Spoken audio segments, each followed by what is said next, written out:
제 이 화면에는 우리 뉴스원의 이준성 기자님이 제일 먼저 올라와 있는데 반갑습니다. 저한테 문자도 엄청 많이 주시는데 최근에 여러분들 그 전화하시는 거 제가 답을 바로바로 못하고 있습니다.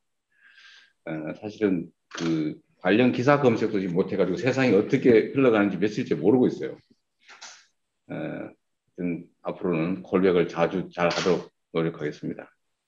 이렇게 만나서 반갑고요. 오늘 가볍게 그러나 뭐 제 입장에서 치명적일 수도 있는데 편하게 하십시오. 편하게 하시고 원래는 옛날 같으면 이 폭탄주라도 한잔하고 그래야 되는데 요즘은 뭐 만나는 것조차 금지되어 있고 밤에는 한 명 외에는 절대 만나지 마라 이렇게 되는 상태라서 정말 아쉽습니다. 그리고 제가 여기서 화면으로 보니까 막 표정들이 너무 심각하세요. 잡아먹으려고 그러는 거예요? 설마 아니겠죠? 여러분 만나서 반갑고 이렇게라도 좀 자주 보면 좋겠습니다. 제가 사실 여러분들 현장에서 자주 만나는데 아이고 이거 정말 미안할 때가 많았습니다. 대신에 이렇게 얼굴에도 보면 좋을 것 같아요. 우리 이원강 기자도 계시고 경기일보의 최현우 기자도 계시고 유호산 기자님, 우리 오마이뉴스 박소희 기자님, 아이고 반갑습니다. CBS 박희용 기자님은 전화번호가 등록이 안 된 것 같은데 한번 등록해 놓도록 하겠습니다. 네, 뉴시스 이정환 기자도 계시고 페이지가 지금 3페이지로 넘어가고 있네요. 어쨌든 여러분 반갑습니다. 여러분들의 질문에 성실하게 답하도록 하겠습니다. 고맙습니다. 자, 드디어 이제 질문 즉답 이제 시작하도록 하겠습니다. 우리 지사님께서도 말씀했는데 뉴스원의 이준성 기자님 어저께 손들기 했다가 조금 저희가 선택을 안 해주니까 나가셨어요. 오늘 아마 작심하고 1번으로 아마 들어오신 것 같습니다. 손들기도 1번으로 해주셨고요. 자, 1번의 영광을 우리 뉴스원의 이준성 기자님께 드리도록 하겠습니다. 질문해 주시기 바랍니다. 네, 지사님 처음으로 기회 주셔서 감사합니다. 지사님께서 저서 이재명은 합니다에서 다양한 SNS 채널을 통해 뭐 수십만 명과 대화를 나눈다면서 이 집단지성을 통해 의견을 반영한 합리적인 패러다임을 창출해낸다고 하셨고, 그러면서 좀 일부 언론은 특정 집단을 대변하는 편향성을 보인다고 비판하셨는데요.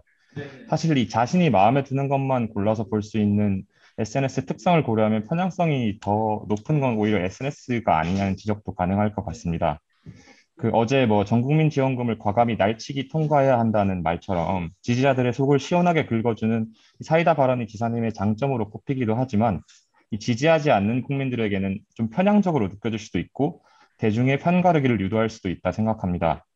이 대통령이라는 자리는 지지하는 국민도 섬겨야 하는 자리인데 자신과 다른 의견에 대해 포용성을 발휘한 적이 있는지 듣고 싶고요. 대통령이 된 후에 자신과 다른 생각을 가진 국민들을 어떻게 포용해서 통합을 이뤄나갈지 지사님만의 보관이 궁금합니다. 네, 우리 이준성 기자님 첫 질문부터 엄청 날카로운데 그 토론회 때 그 상대 후보 질문보다 더 무섭습니다. 뭐 중요한 그리고 또 정확한 지적입니다. 실제로 이제 SNS는 편향성이 문제가 되죠. 근데 거기에 갇히면 이 얘기했다고 또 문제 될지 모르겠는데 그 RT뽕이라고 그러죠 이게 리트윗뽕 못 들어보셨어요? 글을 썼는데 리트윗이 많이 된다. 그 트윗에 또는 이렇게 좋아요 이런 걸 많이 누른 걸 보면 사람들이 여기 많이 빠져가지고 내가 엄청난 위대한 인물인가 보다. 그렇게 빠져버린 경우가 많습니다. 그 옆에서 보기엔 멀쩡해 보이는 사람들이 그 SNS만 하면 사람이 이상해져가지고 그래서 그런 현상을 저도 옆에서 많이 봤기 때문에 저도 조심하려고 노력은 합니다. 그러나 역시 보는 게 제한되어 있으면 생각이 제한될 수밖에 없죠. 사람이라고 하는 게 원래 주어진 정보에 따라서 판단할 수밖에 없지 않습니까? 그래서 저는 사실 이제 언론이라고 하는 게 정말로 중요하다라고 생각하는 이유고 이제 언론 개혁 이런 데 관심을 많이 가지는 이유기도 해요. 제가 과거에 그 말씀 드린 적이 있었는데 제가 이제 공장 노동자 생활을 하다가 이제 대학을 갔더니 전혀 다른 세상이 벌어진 겁니다. 그게 뭐냐면 저는 광주 민주화운동이 폭도의 폭동이라고 생각했는데 그리고 제 입으로도 많이 비난했죠. 뭐 지역 감정을 실어서. 그 억울한 피해자들을 이제 뭐 험하게 비난하는, 소위 요즘 말로 하면 2차 가해에 적극적으로 가담을 했었는데, 제가 대학을 가서 그 실상을 보니까 전혀 다른 정보를 접한 거죠. 반대의 정보를. 국민들이 맡긴 총칼로 국민을 지키라고 했더니 국민을 살해한 아주 정말 절대 용서할 수 없는 그런 중대 범죄 사건이었고, 그걸 제가 속아서, 제가 나쁜 사람이어서가 아니라 속아서 그들에게 동조했다는 사실을 제가 알게 됐습니다. 제가 그 문제에 관한 이 타인의 삶을 산 거죠. 제 삶이 아니라, 저는 제 삶을 산다고 생각했지만 주어진 왜곡된 정보에 따라서 그들이 원하는 판단을 하면서 이용당했던 거예요. 그래서 어쨌든 그걸 깨닫고 이제 저는 완전히 또 반대의 삶으로 공익적 삶을 살겠다라고, 요즘 말로 하면 이제 대전환을 하게 됐는데, 그래서 사람들에게는 이 주어진 정보가 정말로 중요한 것 같습니다. 그러니까 이게 보는 만큼, 입력되는 정보만큼 판단할 수밖에 없거든요. 그래서 그런 저는 개인적 경험 때문에 저는 전해지는 말을 잘 믿지 않습니다. 전해지는 말, 카더라, 누가 그러더라, 저는 확인되지 않으면 잘 안 믿습니다. 그 이유는 제 개인적인 그런 아주 치명적인 경험 때문이죠. 그래서 SNS의 편향성에 빠질 가능성이 일반적으로 많은데, 뭐 저도 그 가능성이 없다고는 알 수 없을 테고요. 다만 이 점을 알기 때문에 되게 매우 조심한다. 그리고 반대쪽도 많이 보는 편입니다. 예를 들면 저한테는 쪽지나 이런 것도 많이 날라오죠.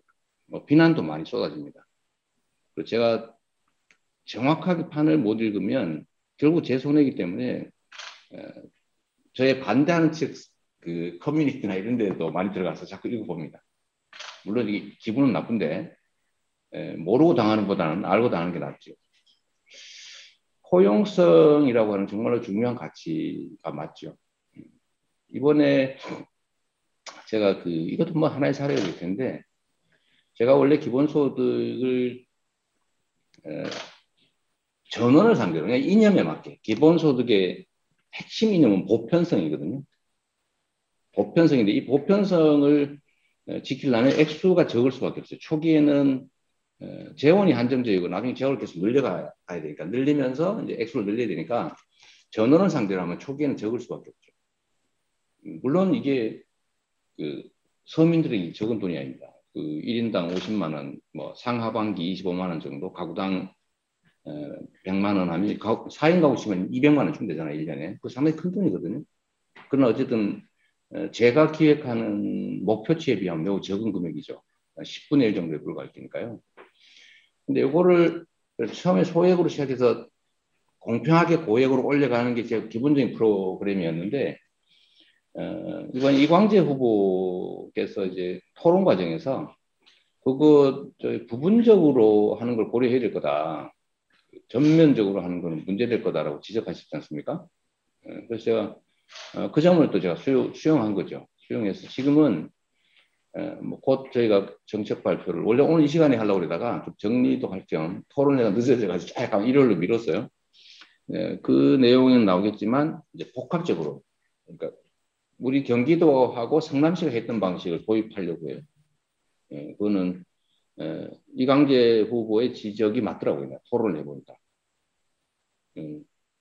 저도 경기도도 역시 예산 부족 때문에 청년만 했거든요. 한 개 나이만.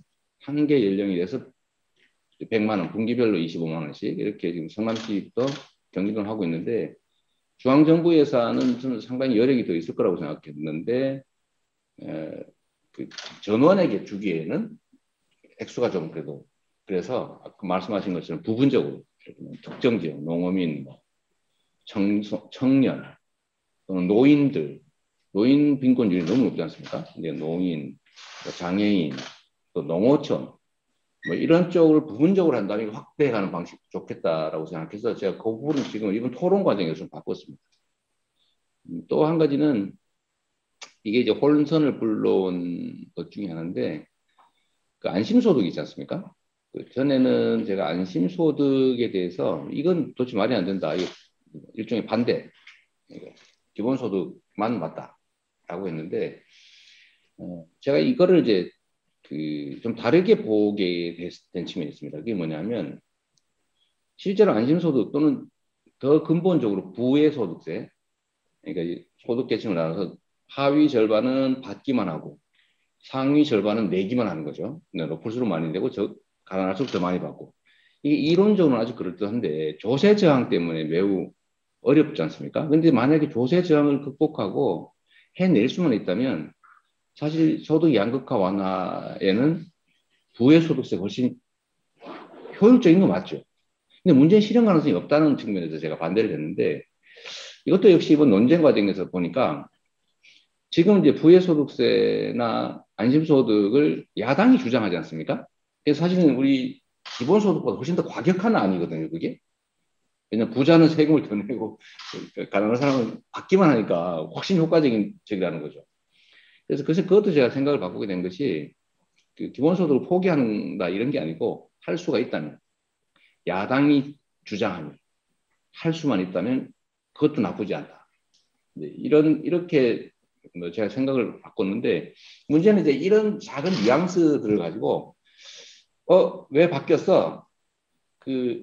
한 입으로 두 말 하는 거 아니야? 이런 프레임이 만들어져 버린 것 같아요. 일부.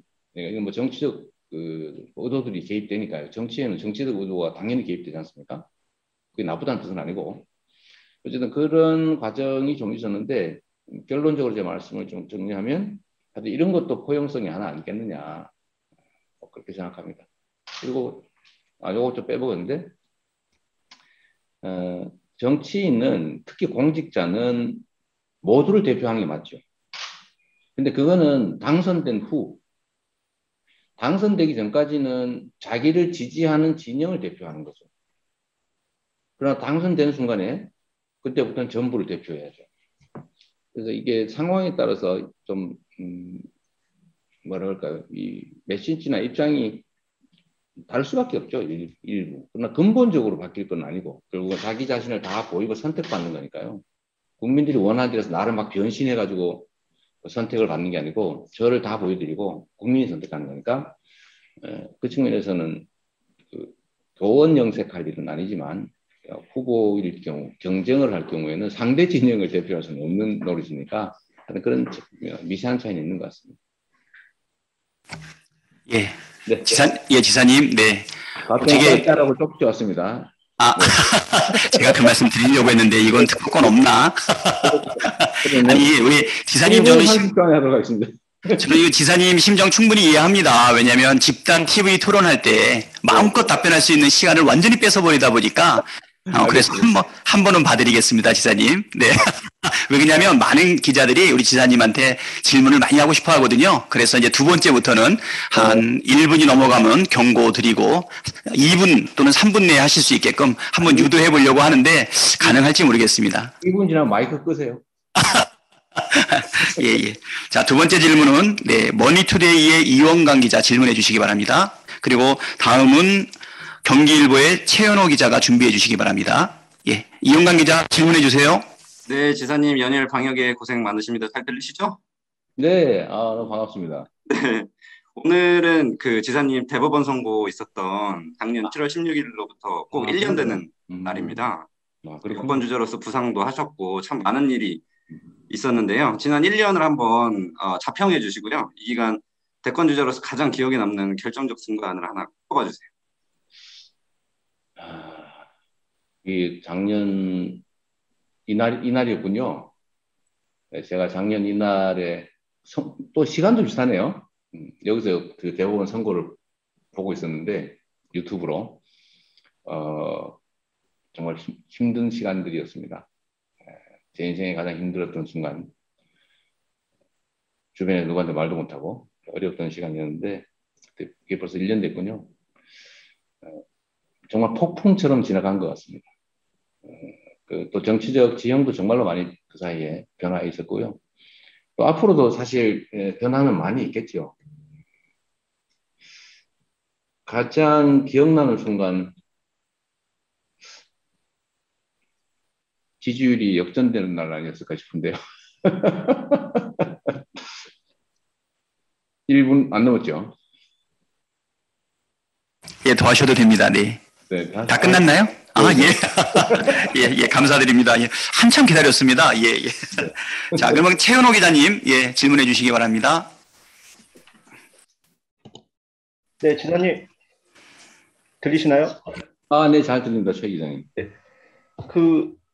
이제 성남시장 그리고 경기도지사로서 시정과 도정을 이끌면서 공직사회에 대한 장악, 컨트롤하는데 각각 2년, 1년 걸리셨다고 얼마 전에 얘기를 네. 하셨는데 이를 통해서 이제 공무원들이 지도자가 제시한 방향대로 움직였는데 그렇다면 국정을 이제 컨트롤하는 데는 좀 얼마나 걸리실 것 같으면서 이게 과거 시정이랑 도정 이끌어 갔던 방법대로 이어질 건지 아니면 또 이제 정부는 부처가 많아지니까 이게 또 다른 방향으로 흘러갈지 혹시 그리고 또 이런 국정 운영 방향에 대해서 벤치마킹이나 뭐 참고할 만한 사례가 좀 있으신지 궁금합니다. 조직 운영은 본질적으로 다 같죠. 크든 작든. 이 조직, 그래서 사실 저는 이제 이 전문가들 역량도 중요한데, 전문가와 지휘자는 좀 다르다고 봐요. 조직을 운영하는 지휘자, 그 다음에 전문적 식견을 가진 사람, 또 실무자, 이거 다 다른 것 같습니다. 저는, 인사가 만사라고 하는 우리 그 김영삼 전 대통령 말씀에 전적으로 공감하고요. 사람을 잘 쓰는 게 가장 중요하고 또 이미 정해져 있는 배치된 자원이면 지휘를 잘하는 게 중요하죠. 여러분들 혹시 뭐 아시는 분 계실 텐데 그 손자가 오나라에 가가지고 그 유명한 병법관입니다. 그 오나라 왕이 그 시켜 내가 궁녀들 180명 줄 테니까 지금부터 조련해가지고 강구들로 만들어봐라. 그랬어요. 그래서 이 오자서가 손자가 병권을 받았죠. 근데 병권이라고 하는 건 그때 칼을 받지 않습니까? 왕이 주는 칼. 그걸 딱 받는 순간부터는 왕의 지위를 받지 않습니다. 그때부터는 왕도 거부할 수 없는 거죠. 그 전쟁이 끝날 때까지, 그 칼을 회수할 때까지는. 그 궁녀들을 놓고 그 제식 훈련을 시키니까 그 말을 들을 리가 없잖아요. 호호 깔깔깔 뭐 외국 손님이 와가지고 뭐 앞으로 가 뒤로 가 하는데 들을 리가 없죠. 근데 오자 손자가 그 중에 궁녀 둘을 군령 위반으로 즉 그 자리에서 처형해 버렸어요. 네. 그 다음에 어떻게 되겠어요? 바로 강군으로. 그래서 이 손자가 왕이 놀랬죠. 자기 그 총애하는 그 궁녀 둘을 그 자리에서 참수해 버렸으니까요. 앞으로 이 궁녀들은 왕께서 명하시면 불속으로라도 진군할 겁니다. 그랬다는 거죠. 뭐 옛날 책에 나오는 얘기예요. 관료들은 매우 유능합니다. 매우 유능한데 하는 일이 법에서 정한 거 반드시 해요. 정말 특이할 정도입니다. 법이 하라고 되는 거 절대로 안 하지 않아요. 반드시 해요. 옛날부터 하던 거 관행 반드시 합니다. 상사가 지시하는 거 이거 반드시 해요.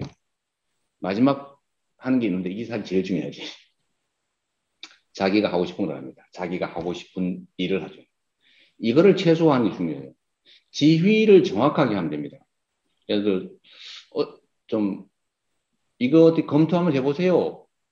이렇게 목표를 정하지 않고 얘기를 하면 자기한테 유리하게 옵니다. 이거 북쪽으로 갈 방법을 연구해 오세요 하면 어떤 수를 스스로 해옵니다. 이 관료의 유능함과 더하기 관료의 권력이 있기 때문이죠. 그게 행정 권력의 무서움이죠.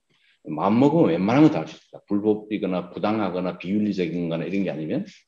그래서 지휘를 정확하게 줘야 됩니다. 어느 방향으로. 또 한 가지는 관료들은 책임지는 걸 싫어해요. 왜냐면 그건 당연한 거예요. 그거 비난할 거 아닙니다. 위험하게 예를 들면 이렇게 결정하면 이쪽이 욕먹고 저렇게 결정하면 저쪽이 욕먹을 거 이런 건 절대 안 합니다. 이걸 복지부동이라고 그러죠. 그럴 때는 지휘하는 사람이 이쪽으로 가라고 해주면 됩니다. 명확하게. 남쪽으로 가세요. 뭐 시켜서 가는 건 아무 문제가 없잖아요. 아까 세 번째 해당되지 않습니까? 지시한 걸 이행하는 거 아무 문제가 없어요. 지시하는 선출직 공무원은 지시하는 권한이 있기 때문에 정치적 책임밖에 없죠. 상관없어요. 그 다음에 중요한 거는 책임은 우리가 줍니다. 예를 들면 이런 거 있는데 실무부서에서 1안, 2안을 놓고 자기는 의견이 다르다. 뭐 누구는 이거 하지 말라. 이 결정을 하고 싶은데 실무자는 해야 된다라고 결정하고 싶어요. 옛날 같으면 야 그냥 그 해가지고 와 이러면 말을 들었는데 요즘은 그 직권남용에 해당이 되기 때문에 그렇게 하면 안 돼. 그럴 때는 어떻게 하냐면 1안 당신이 하고 싶은 거 2안 내가 원하는 답 해서 가져와라. 그리고 제가 2번 항목에다 동그라미를 치고 사인을 해주면 아무도 책임 없이 모두 결재권자가 책임지지 않습니까? 이러면 자기가 책임져 주면 그들은 열심히 하죠. 책임이 없으니까. 그래서 이게 정확하게 방향을 제시해주고 권한은 부여하고 책임은 내가 져주고 평가는 정확하게 하고 상벌을 분명하게 하면 정말로 불 속이라도 뛰어 들어가는 게 관료 공무원이죠. 저는 이게 모든 조직에 관철되는 원리라고 생각해요. 성남시 그래서 뭐 여기 경기 일간지 얘기해주시니까 아시잖아요. 그죠? 성남시 얼마나 엉망이었어요. 수년 동안 엉망진창이었는데 2년 정도 되니까 정말로 저를 대선 후보로 호출되게 하실 만큼 열심히 공무원들이 줬죠. 경기도도 마찬가지죠. 제가 2년 동안 재판 받으려고 정신이 없었는데 그 와중에도 제가 방향 정한 대로 공무원들이 스스로 알아서 열심히 해가지고 지금은 이제 전국 1등을 하고 있지 않습니까? 공무원들 덕이죠. 국가 관료 조직도 사실 마찬가지예요. 마찬가지로 신상 필요를 분명하게 하고 책임은 내가 져주고 아래쪽에 권한 주고 결과에 대해서 평가를 엄정하게 한 다음에 벌 줄 거 벌 주고 책임 확실하게 물으면 정말 이 관료 조직은 정말 위대한 조직입니다. 다 잘하게 돼 있어요. 그 점은 자신 있습니다. 네. 네, 감사합니다. 다음 또 질문 받도록 하겠습니다. 매일경제의 이석희 기자님 질문해 주시고 MBC 김재경 기자님 준비해 주시기 바랍니다. 예, 지사님 잘 들리시나요? 네, 아주 잘 들립니다. 네, 안녕하세요. 최근 경쟁자인 이낙연 전 대표님 지지율이 상승세인데 어제 네. 이제 캠프에서 기자간담회를 하셨어요. 근데 네. 캠프에서 하셨던 말씀 중에 하나가 예비 경선 과정 거치면서 중도층이나 무관심층이 좀 관심이 많아졌다. 그리고 여성이랑 청년 유권자들이 이낙연 대표 쪽으로 좀 쏠린 것 같다. 이런 분석을 해주셨거든요. 네. 근데 이제 이걸 바꿔 말하면 오히려 본선 경쟁력에서 유리하지 않은 걸로 해석이 되는데 지사님 스스로는 지금 상황의 원인을 어떻게 분석하시고 계시는지, 그리고 청년이나 여성은 특히 지표상으로도 많이 드러나는데 이 문제는 좀 어떻게 극복하실 계획이신지 궁금합니다. 제가 사실은 이제 아까 말씀드렸지만 며칠 동안은 사실 그 기사를 볼 시간이 없었어요. 그래서 거의 못 봤는데 대충의 흐름은 이제 그래도 보이죠. 근데 그거는 이제 그 이낙연 후보님 본인을 기준으로 하면 많이 개선된 게 맞는 것 같아요. 또 민주당 전체적으로도 우리 지지자들이 그쪽 옮겨갔다기보다는 그쪽에 새로운 지지층이 꽤 붙은 느낌이 들긴 합니다.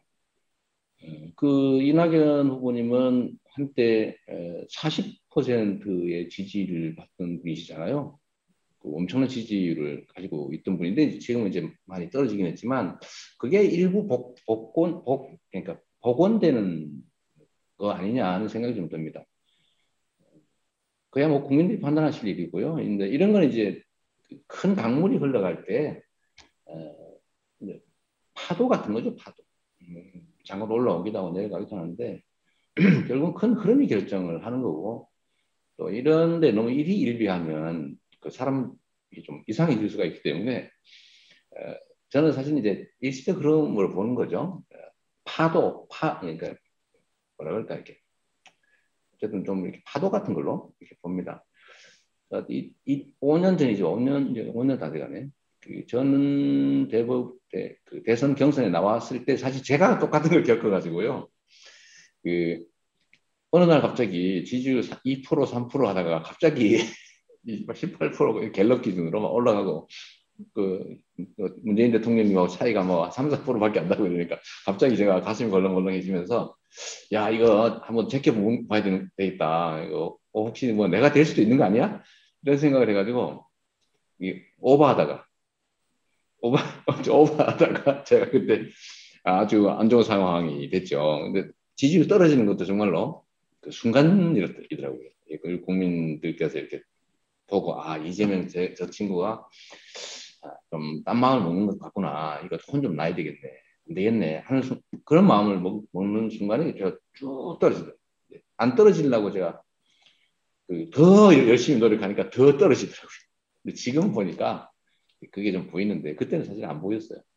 그때는 정말 최선을 다했는데 최선을 다한 결과가 최악이었죠.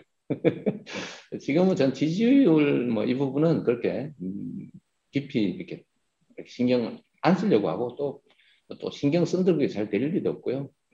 제가 부족한 거 좀 더 채우고 또 잘하는 거 더 잘 보여드리고 뭐 그렇게 하다 보면 결국 사필귀정하지 않겠냐 그런 생각 듭니다. 진인사 대천명. 사람이 자기가 할 수 있는 일을 최선을 다하고 결과는 하늘에 맡긴다. 결과에 연연해봐야 마음은 아프다. 그렇게 생각합니다. 예, MBC 김재경 기자님, 예, 질의해 주시기 바랍니다. 네, MBC 김재경 기자입니다. 제 목소리 잘 들리시나요? 목소리, 여기 계시군요. 네네네. 네, 안녕하십니까. 네, 그 현안을 좀 여쭤보려고 하는데요. 네. 지금 이제 군복무 관련 문제 좀 나오고 얘기 있는데 여당 쪽에서는 박용진 의원이 남녀 평등복무제 얘기하고 있고요. 네. 그리고 야권에서는 이제 하태경 의원이 뭐 남녀 공동 복무제 얘기하고 있습니다. 두 개가 좀 내용은 다르지만 어쨌든 남성과 여성이 같이 복무를 한다. 현재 군복무 체계 변화가 불가피한 것 같기도 한데 네. 지사님께서 어떻게 생각하시는지 좀 말씀 듣고 싶습니다. 우리가 이제 국가 공동체를 구성해서 이제 운영을 하려면 부득이하게 비용도 지출해야 되고 누군가는 예를 들면 노역도 제공해야 되잖아요. 역이라고 해요. 역 이렇게 역에 해당되는데 병력이 제일 그중에 이제 큰 부담이죠. 근데 과거에는 어쨌든 전쟁이라고 하는 게 주로 무력, 힘세고 막 이런 무력으로 주로 이루어지다 보니까 이제 남자가 가는 걸로 이렇게 돼 있었지만 요즘 현대전은 사실 이게 뭐 무력으로 하는 게 아니라 손가락으로 머리로 하잖아요, 그죠? 무기와 장비로 그런 아주 결정적인 차이가 생겨난 것 같긴 합니다. 그런데 이제 병력 자원도 부족하고 또 현대전의 양상도 바뀌고 국방이라고 하는 것의 구체적 내용도 사실은 큰 대전환을 하고 있는 상태에서 우리가 이제 우리의 정책도 변화를 해야 되잖아요. 근데 변화를 할 때 저는 방향이 있다고 생각합니다. 방향은 과거로 가는 네거티브 방식이냐 아니면 미래로 가는 포지티브 방식이냐 모두에게 혜택을 보는 방식이냐 모두가 고통받는 방식이냐의 차이는 있는 것 같습니다. 그러니까 남성들이 이제 국방으로 고통받고 있으니까 이 문제를 해결하기 위해서 여성도 군대 가자 이런 생각을 할 수도 있죠. 뭐. 저는 그런 방식보다는 다른 방식이 있다고 생각해요. 포지티브하게 미래지향적으로 가능하면 군대 억지로 안 가게 해주자. 가능하면. 근데 우리의 경제력이나 국방력 수준이 그리고 앞으로 우리 이제 그 국방의 그 개념 자체가 제가 말씀드리는 모두가 그 고역을 겪지 않는 억지로 군대 가지 않는 그 상황을 갈 수 있다는 거예요. 그래서 제가 저번에 이미 5년 전에 제가 제안했는데 국민개병제라는 걸 깨지 말고 군대는 반드시 가되 지금처럼 원하는 사람에게는 좋은 직장으로 선택해서 갈 수 있게 하자. 그래서 제가 선택적 모병제, 징병을 기본으로 하는데 이 중에 원하면 일정 기간 복무를 조건으로 충분한 보수를 주고 전문 병사로 양성을 하자는 거예요. 지금은 여러분 아시겠지만 현장에서 매복해가지고 이거 뭐 그 소총 쏘고 이게 지금 드론이나 전투 로봇 이런 걸로 열 감지하고서 지키면 그게 훨씬 더 확실하잖아요. 그 한 개로 뭐 기관총 몇 개 이렇게 막 포 몇 개 설치된 전투 로봇 한 대만 이렇게 해놓고 센서 쫙 잘 설치해 놓고 있으면 그 뭐 일개 뭐 중대가 지키는 것보다 훨씬 더 잘 지킬 수 있습니다. 그 옛날에 우리가 저기 우금치 고개에서 동학혁명군이 일본군하고 광군 2,200명하고 우리 그 혁명군 2만 명하고 10대 1로 붙었는데 우리 그 혁명군은 전멸 당했습니다. 전멸. 거의 다 죽거나 다쳤죠. 근데 일본군하고 광군은 한 명도 죽지 않았을 뿐만 아니라 부상자도 한 명 없었습니다. 이유가 뭐였냐면 그때 우리는 막 족창 들고 막 장검 들고 쫓아다녔는데 그 사람들은 개 틀린 기관총 있죠? 이렇게 비비돌. 그거 이미 거기다 야포 이런 걸 이미 가지고 있었던 거예요. 하나만 한 전쟁을 해가지고 막 희생만 컸던 건데 우리 군대도 그렇게 장비 무기 중심으로 바뀌어야 됩니다. 첨단 기술 스마트 강군 이렇게 방향을 잡아서 원하는 사람은 충분한 보수를 주고 대신에 뭐 2년 이렇게 하면 낭비니까 원하는 대로 뭐 상당 기간의 장기간 복무를 하게 하면 이제 의무징집할 필요가 줄어들잖아요. 근데 그 사람들에 대해서는 복무 기간을 좀 줄여주자. 뭐 기간이야 뭐 딱 정하면 또 뭐 많이 틀리니 할 테니까 지금보다는 좀 줄일 수 있을 것 같고요. 그래서 무기 장비 전문 병사로 또는 전투 전문 요원으로 이렇게 하면 이 사람들이 이제 군대 가서 뭐 드론 그 병기 뭐 아니면 전투 로봇 무기 장비 뭐 이런 것들 개발하고 보수하고 성능 개선하고 이런 데 하다가 그 기간 뭐 근무 시간 끝나면 계속 있어도 되고 필요하면 밖으로 나오면 전문가가 되잖아요.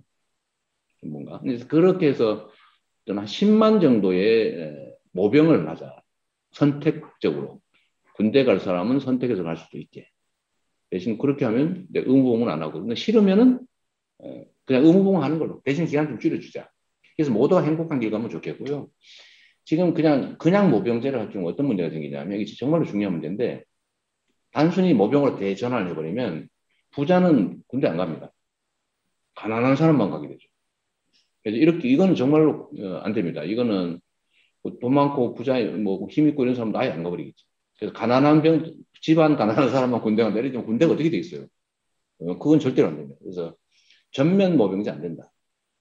징병제 유지한다. 그 위에 대부분 모병제로 전환해서 선택할 수 있게 해주자. 이게 제 생각입니다. 예, 지금 MBC 유튜브 생중계가 지금 4,400명 시청하고 있는데요. 김재경 기자님의 질문에 4,400명이 바로 화답한다라는 거 생각하면 되겠습니다. 자, 다음 질문은 연합뉴스의 강민경 기자님 해주시고요. MBN의 백길종 기자님 준비해 주시기 바랍니다. 네, 지사님 들리시나요? 네, 잘 보이고 잘 들립니다. 네, 안녕하세요. 저 연합뉴스의 강민경인데요. 지사님 소위 말하는 적통 경쟁이라는 게 현재 경선 후보들 사이에서 좀 불고 있는 모양새가 있거든요. 그래서 그 정세균 후보께서도 뭐 최근에 이광재 의원님과 내가 적통이다 하시고 이낙연 대표님도 내가 적통이고 민주당이다 강조하시는데 한편으로는 또 그런 식의 적통이란 단어의 공격 대상이 사실 지사님 아니냐 이런 해석도 또 정치권에서 나오고 있는데 또 이런 흐름에 대해서 지사님의 전반적인 평가와 입장을 좀 듣고 싶습니다. 이거는 왕세자 정할 때 나온 얘기죠, 이거. 왕세자 정할 때. 정식 비의 자식이냐, 왕비의 자식이냐, 아니면 궁녀의 자식이냐, 아니면 민가의 종의 자식이냐. 그런 걸 따지는 거 아니겠어요?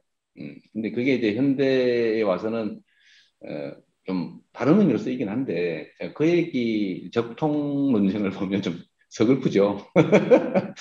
서글픈데 여러분 혹시 이제 아실 텐데 조선 시대에 서얼이라고 하는 게 있었지 않습니까? 왜 서얼은 과거를 못 보게 하네 보게 하네 그 있잖아요. 근데 그 중에 얼이 뭔지 아세요 혹시? 이 얼이 뭐냐면 서자, 적자, 서자, 얼자 이렇게 세 종류가 있는 거예요. 적자는 물론 당연히 알겠죠. 그 결혼한 정식 부인 사이에서 난 서자. 정식 부인은 아니고 소위 말하는 옛날 말하면 척. 결혼하지 않았는데 양인의 자식, 양인. 얼자는 뭐냐? 종의 자식이죠. 종. 여종하고 사이에 난 자식. 얼자라고 하겠습니다. 근데 이게 차별이 엄청나게 많았죠. 얼자는 얼자는 원래 종이에요, 종. 신분이 종이죠. 어머니에 난 사람은 종이다. 이런 조선의 법이 있었으니까. 근데 지금 민주주의 국가에서 저는 당의 주인은 당원이고 나라의 주인은 국민이라고 생각하는데 저는 지금도 그렇게 생각해요. 민주당의 당원은 누구나 민주당의 대통령 후보가 될 자격이 있죠. 그런데 그 중에서 피를 따진다, 그 혈통, 뭐 그런 느낌, 그거는 좀 현대 민주주의에 좀 안 맞는다 이런 생각이 좀 듭니다. 저는 어차피 그냥 당원이 한 사람일 뿐이고 또 힘의 관계로 따지면 실제로는 뭐 중심에 있지는 못한 사람이었으니까요.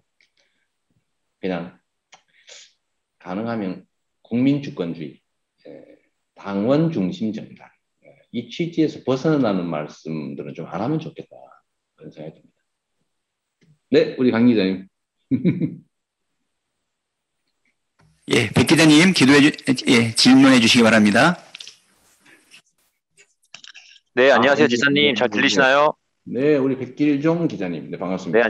네, 안녕하세요. MBN 백길종입니다. 최근 악의적 네거티브의 단호한 대응을 예고하시면서 뭐 이낙연 전 대표님의 측근 얘기도 잠깐 하셨는데요. 어제 서른 의원님이 이에 대해서 개인이 한 일이고 개인이 책임을 진 일이라고 선을 그으시면서 이 전 대표님과 연결시키는 건 무리다, 네거티브다 이렇게 말씀하셨는데 이에 대해 지사님 생각은 어떠신지 궁금합니다. 이게 정말 이게 점점 이제 산으로 가고 있는데 그건 여러분들이 판단해 주십시오. 그건 뭐 우리가 말싸움에서 서로 말싸움에서 이긴다고 해서 이겨지는 것도 아니고 결국은 이 다툼의 과정을 온 국민이 보실 텐데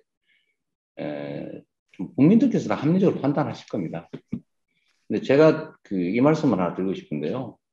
우리가 이제 소위 검증도 하고 평가도 하고 판단도 하는 이유는 공직자로서 주어진 일을 잘 할까, 실력이 있을까. 두 번째는 국민에게 뭔가를 약속하고 권력을 위임받는데 그 약속을 잘 지킬까. 실력이 있고 신뢰할 수 있느냐. 이게 제일 중요하지 않나 싶어요. 그런데 어떤 사람이 자기 앞으로 뭘 하겠다고 약속을 했는데 국민들 입장에서 판단할 길이 없지 않습니까? 좋은 계획 세워서 국민들한테 잘 설명하는 걸로 하면요. 전문 사기꾼이 훨씬 더 잘할 수 있죠. 사람 속이는 게 전문인 사람이 훨씬 더 잘 속이지 않겠어요? 계획이야 누가 못하겠습니까?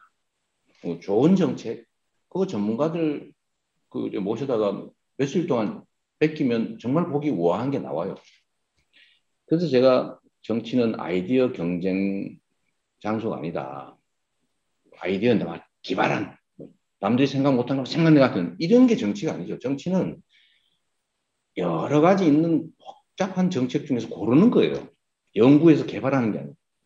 그 중에 고르는데 그 중에서 효과가 크면 클수록 저항이 크죠.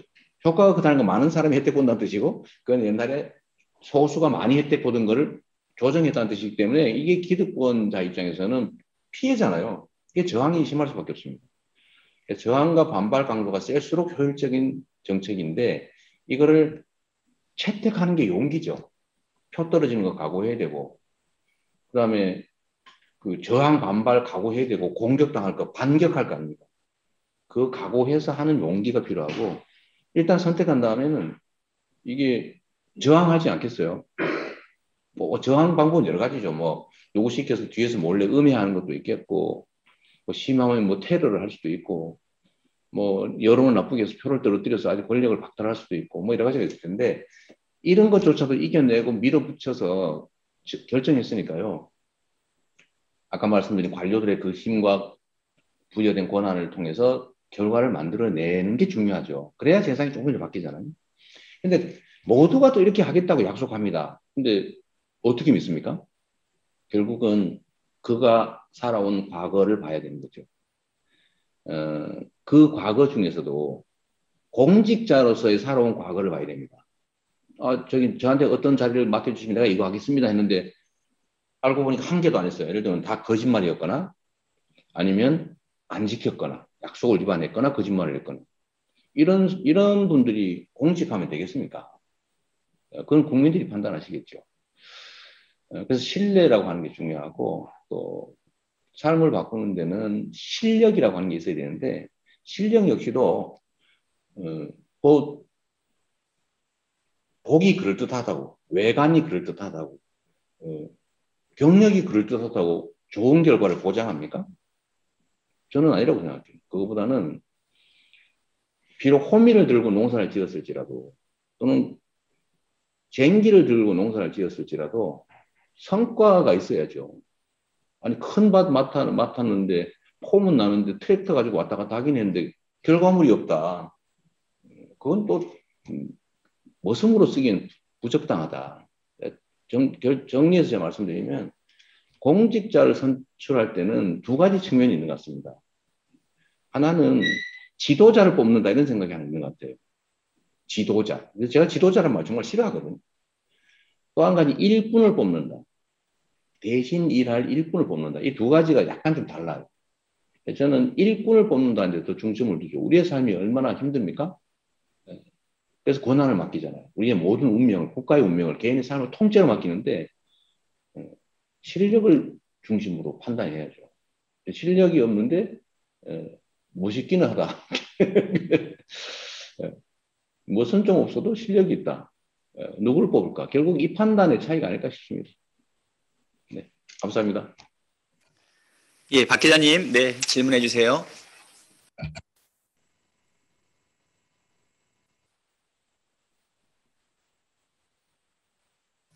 예, 뉴시스의 이창환 기자님 순서죠? 예, 잠깐 제가 헷갈렸고요. 뉴시스 이창환 기자님, 다음에는 CBS의 박희영 기자님, 이렇게 하도록 하겠습니다. 이창환 기자님 좀 하셨죠? 박희영 기자님? 아니?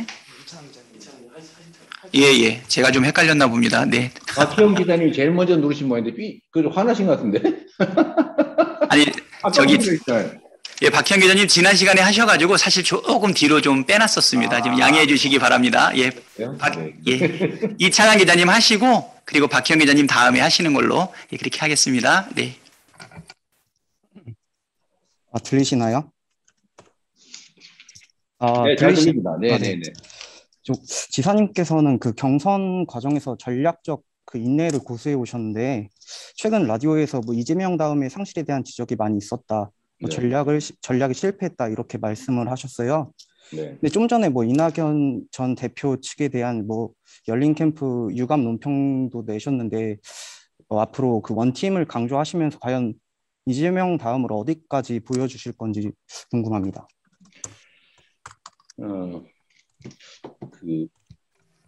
어쨌든 이번 예비 경선 과정은 여러분이 보시기에도 참 답답하셨을 텐데 저 스스로 생각해도 참 답답했습니다. 그게 왜 그럴까 저도 이제 여러 가지로 생각해 봤는데 일단은 제가 지금까지는 그러니까 성으로 치면 이제 공격하는 쪽, 추격자 입장, 공격하는 쪽 이런 쪽으로 지금까지 왔던 것 같습니다. 근데 갑자기 지키는 쪽이 된 것 같아요. 갑자기 수성하는 쪽, 방어하는 쪽이 됐는데 적응이 좀 잘 안 되는 측면이 하나 있었고요.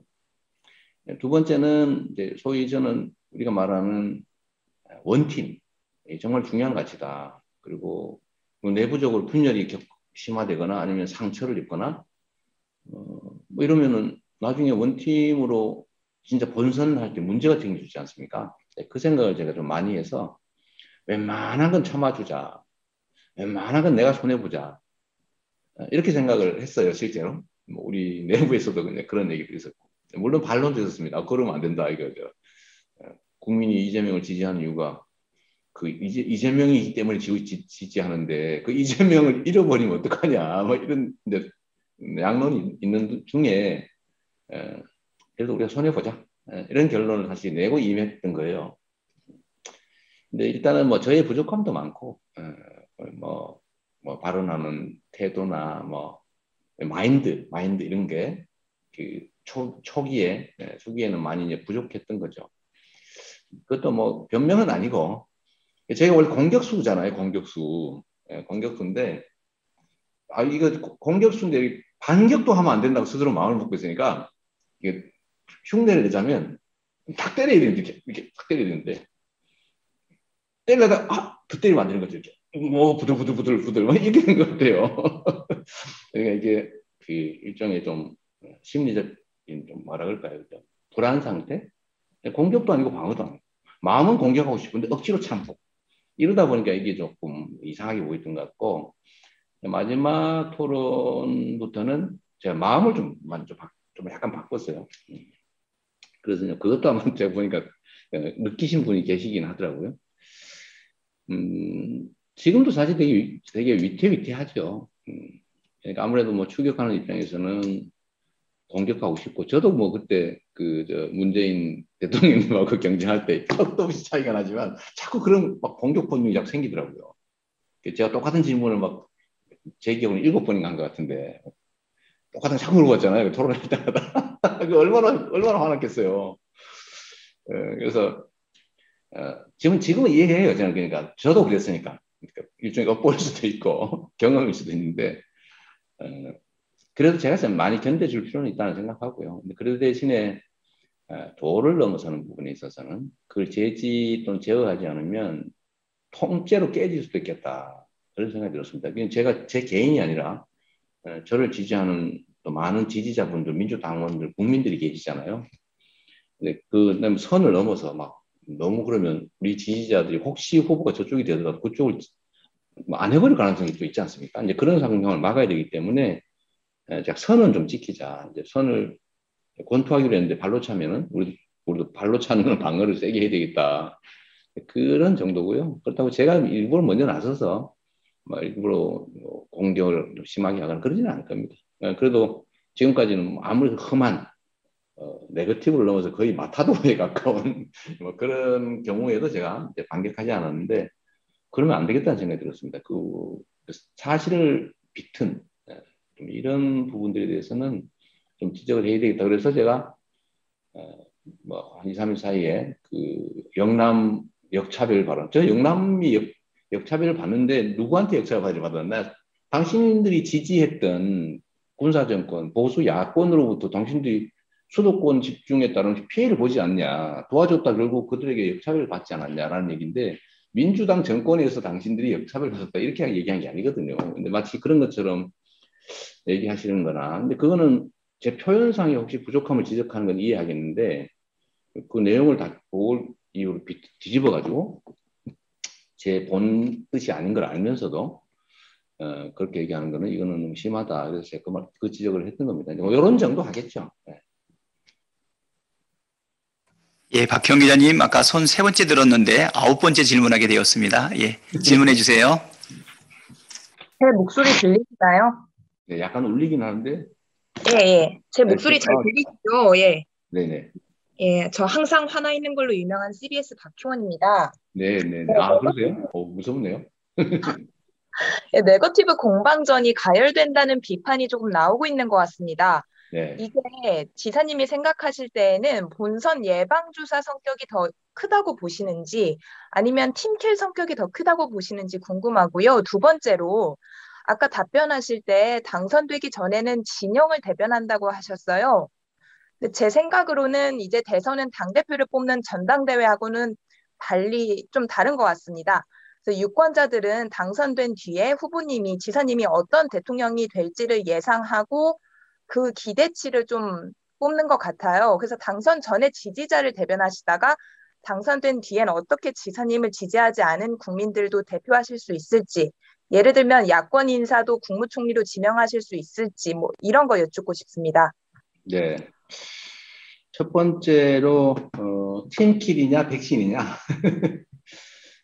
둘 다 있는 것 같아요. 그러니까 팩트에 기반한 것이라면 백신이죠. 그건 맞습니다. 예를 들면 제가 아주 어릴 때, 어릴 때도 아니지, 어쨌든 한 20년 전쯤에 그 공직자가 아닐 때 음주운전했다. 그거 팩트잖아요. 제가 그 100% 잘못한 거고, 그건 여러 차례 사과 말씀드렸고, 그거로는 또 앞으로도 그럴 일은 없으니까. 그 지적을 하는 것은 그런 건 아프긴 한데 백신 효과가 있죠. 그리고 그건 제가 책임져야 될 부분 아니겠습니까?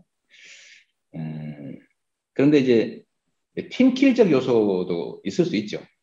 예를 들면 이제 그 대표적인 게 물론 저의 뭐 표현상의 오류도 뭐 한 원인이 될 수 있는데 아까 말씀드렸던 뭐 영남 제가 영남 지역 감정을 자꾸 계속 호남을 배제했다 이런 말을 했다 뭐 이런 건 사실은 백신이기보다는 팀킬에 가까울 수 있죠. 또 예를 들면 윤석열 총장에 대한 그 저의 발언이나 저의 진위라고 하는 거를 충분히 아실 텐데 그걸 완전히 또 반대로 바꿔가지고 공격하는 거. 예를 들면 뭐 여러분도 다 기억하시겠지만 제가 윤석열 총장의 검증에 대해서 말씀드린 건 이런 거예요. 본인 당연히 무한 검증해야죠. 뭐 어떡하겠어요. 어디 가서 뭐 뭘 했든 과거 어느 때든 다 검증해야죠. 근데 부인도 당연히 다른 사촌이나 사돈, 팔촌보다는 훨씬 더 검증을 많이 해야 되겠죠.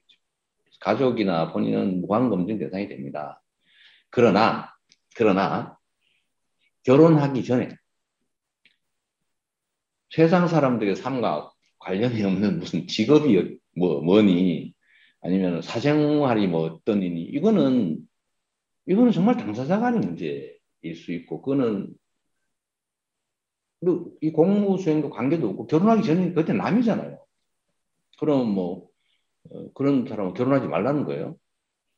그런 건 너무 좀 지나칠 수 있다. 그 점. 그러니까 결혼하기 전 배우자의 내밀한 사생활 부분 이런 거는 하지 말아야 된다. 제가 이렇게 얘기한 건데 이거를 이제 이제 약간 물론 일부 언론에서 그렇게 보도한 게 있긴 합니다만 본인만 검증해야 된다라고 말했다. 그 이유는 자기 가족들 검증 당할까봐 그거 피하려고 그런 거다. 이렇게 얘기하는 거는 이거는 팀킬이죠. 뭐 그리고 한 발 더 나가서 그래서 제가 그런 말씀드린 거예요. 제 아내를 두고 하는 얘기 같은데 제 아내 정말 가혹하게 검증 받았지 않습니까? 검찰, 경찰, 뭐 여러분들도 취재하셨을 텐데 생중계 되는데 출석해가지고 전 국민한테 얼굴 내놓고 무슨 온갖 욕 뭐 들어가면서 근데 결국은 사실이 아니었으니까 뭐 증거라고 하는 게 있을 수도 없죠. 아닌 증거가 더 많았으니까.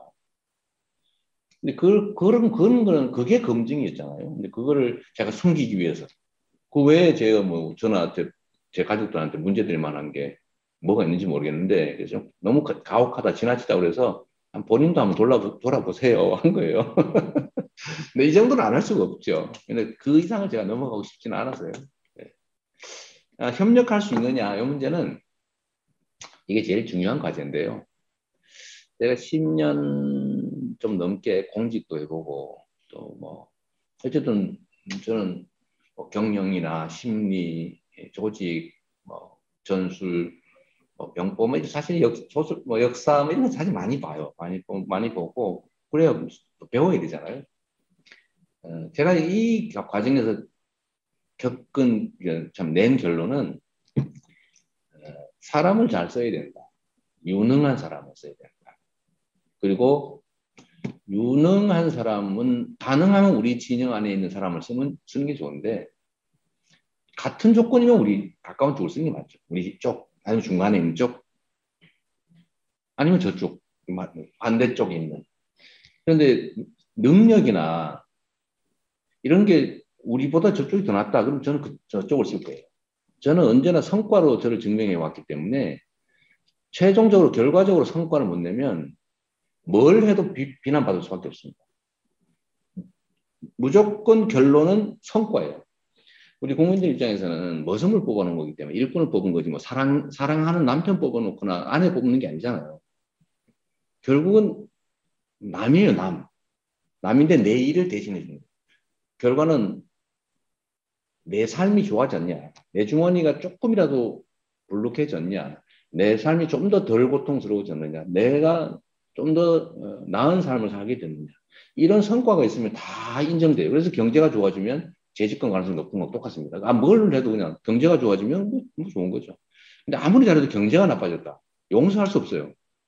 성과가 중요하기 때문에 제가 잘 평가받기 위해서는 유능한 사람을 써야 되고 공직자들이 잘하냐 못하냐에 따라서요. 세상이 지옥이 될 수도 있고 천국이 될 수도 있는 겁니다. 정말로 극과 극으로 바뀌어요. 똑같은 조선을 놓고 선조는 조선을 망쳤고 세종은 조선을 흥하게 했지 않습니까? 이 책임자, 권한을 가진 책임자 한 사람의 몫이 그렇게 큰 거죠. 그래서 저는 진영을 가리지 않고 사람을 최대한 쓴다. 이건 분명합니다. 그리고 인사권자에게 웬만하면 정말로 특수한 경우가 아니면 진영을 불문하고 인사권자에게 잘하게 돼 있어요. 보통 사람은 그렇습니다. 그래서 이 진영이 어디냐 안 따지고 그 역할 부여하고 권한, 아까 말씀드렸잖아요. 권한 부여하고 책임 우리가 져주고 성과에 대해서 엄정하게 평가하고 잘하면 상 주고 못하면 벌 주고 이걸 분명하게 하면요. 다 신나서 열심히 하게 합니다. 그리고 진영의 먼 쪽에서 구해올수록 우리 땅이 넓어지는 거예요. 땅이. 기반이 단단해지죠. 그래서 저는 사람은 진영을 가리지 않고 역량 중심으로 많이 쓸 생각입니다. 네. 헤럴드 경제. 님, 네네. 혹시 이제 우리 기자분들 질문 한 번 하려고 그랬는데 이거 내가 말 많이 해가지고 시간 지나서 억울할 수 있기 때문에요. 네. 좀 더 하십시오. 네, 예, 좀 더 할 겁니다. 예, 예. 기자분들은 바쁜 분은 먼저 가셔도 된다 그러고 그러세요. 예, 예. 좋잖아 이게. 지금 질문하실 분들이 아직 많이 남아 있습니다. 그래서 우리 지사님 시간만 되시면 지사님 언제까지 시간이 되실까요? 저는 시간 많은 것 같아요. 한 20분 아니에요. 좀 제가 다음 일정이 뭐예요? 몇 시에 가야 돼요? 여기서 30분 정도에는 출발하셔야 돼요. 30분 정도 괜찮답니다. 예, 예, 네. 자, 그러면 다음에는 헤럴드 경제 유호상 기자님, 그리고 다음엔 오마이뉴스 박소희 기자님 준비해 주시기 바랍니다. 질문해 주세요. 예, 안녕하세요. 헤럴드 경제 유호상입니다. 네, 반갑습니다. 잘 들리시나요? 네, 차 안이시군요. 예. 자, 후보님께서 이제 어쨌든 역대 대선들을 보면은 이제 후보로 이제 본경선을 통과하신다면은 어쨌든 당에 대한 조금 영향력이 다른 역대 후보들도 당 지도부와 불협화음을 내거나 대선 과정에서 또 이런 경우들이 있었는데 이게 본경선 통과하신다면 혹시 당 지도부와의 관계 설정은 또 어떻게 하시고 또 대선뿐만 아니고 지방선거도 있고 또 당내 현안들이 또 많은데 여기에 대해서는 좀 어떤 입장이신지 좀 궁금합니다. 우리 유호상 기자님은 기자시니까 이제 제가 공직 생활을 어떻게 했는지 대충 읽고 어쨌든 취재를 하셨을 거 아니에요, 그죠? 보시면 알지만 제가 당하고 성남시장을 8년 할 때 경기도지사 3년을 할 때 당하고 충돌을 하거나 아니면 해당 지역의 국회의원들하고 부딪히거나 이런 게 없습니다. 저는 역시 이것도 조직 운영에 관한 문제인데 조직을 지휘하기 위해서는 51%만 가지면 돼요. 49% 다 나눠줘도 상관이 없어요. 상대가 한 명도 아니고 여러 명이기 때문에 그냥 제가 51% 결정권만 갖고 나머지 49%는 여기에 다 이렇게 나눠줘도 운영하는데 아무 문제가 없습니다. 네, 그러면 불평, 불만, 갈등이 줄어들죠. 그리고 현재 당 지도부는 특히 이제 송영길 대표님 같은 경우는 저는 매우 훌륭한 리더십을 가지고 있다고 보는 평소에 아주 정말로 존경하는 형님이시고 형님 오래전부터 형님을 모시는 분이세요. 그래서 다른 사람은 어떨지 모르겠는데 만약에 제가 선택을 받는다면 당과의 관계에서는 저는 선거나 이걸 전부 다 당에다 맡길 생각이에요. 물론 우리가 전 동떨어질 수는 없고 우리 같이 일하던 분이 같이 결합하겠지만 중심은 이제 당 중심으로 넘길 생각입니다. 그래서 그런 갈등은 걱정 안 하셔도 될 것 같아요. 예, 박소희 기자님, 네, 질문해 주세요. 네, 안녕하세요, 지사님. 오마이뉴스 박소희입니다. 네, 반갑습니다. 세 가지를 좀 여쭤보고 싶은데요. 첫 번째로는 아까 혈통 논쟁이 좀 시대에 맞지 않다고 말씀을 하셨는데 사실 차별금지법 관련해서도 사회적 공감대나 국민들 인식을 생각하면 지금 정치권에서 너무 부진한 거 아니냐라는 얘기도 있습니다. 그런데 지사님도 원래 예전부터 찬성한다고 말씀을 하셨는데 얼마 전에 라디오에서 사회적 타협을 통해서 논쟁을 더 해야 된다 이렇게 말씀을 하셔서 이게 자칫 좀 시기상조론으로 오독이 될 수도 있을 것 같아요. 그래서 그 부분에 대해서 좀 설명을 듣고 싶고요. 그리고 오늘 김두관 후보님께서 경선 그 코로나 상황을 감안해서 경선을 연기하되 후보자들끼리 긴급하게 연석회의를 하자 이런 제안을 하셨는데 어떤 의견이신지 궁금하고, 마지막으로 그 아까 질문이 나왔는데 답변을 안 해주셔서요. 여성이랑 청년 관련해서 표심을 어떻게 공략하실 거냐, 그분에 대해서도 어떤 고민하고 계신지 궁금합니다.